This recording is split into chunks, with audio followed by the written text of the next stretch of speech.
নমস্কার, আমি বানর বাবু আর আপনারা দেখছেন বানর নিউজ। আজকের বিশেষ বিশেষ খবর হলো কৃত্রিম বুদ্ধিমত্তা বা এআই এখন শুধু আমাদের কাজ বা বিনোদনের জগতে নয়, ঢুকে পড়েছে রাজনীতির মাঠেও।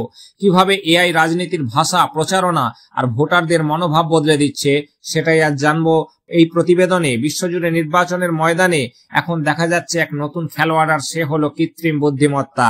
রাজনীতিবিদরা ব্যবহার করছেন এআই টুলস দিয়ে বক্তৃতা লেখার, সোশ্যাল মিডিয়া পোস্ট তৈরি করার, এমনকি ভোটারদের মানসিকতা বিশ্লেষণ করার জন্য।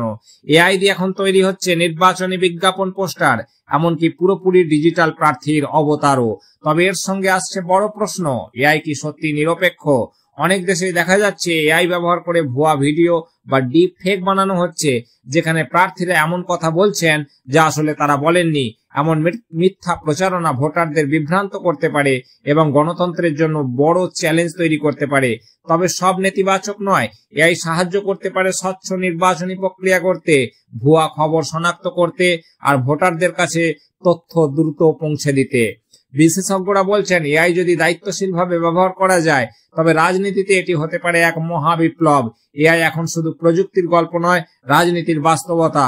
প্রশ্ন একটাই, এই বুদ্ধিমত্তা আমাদের জন্য কাজ করবে নাকি আমাদের নিয়ন্ত্রণ নেবে? আপনি কি ভাবছেন? মন্তব্যে জানাতে ভুলবেন না।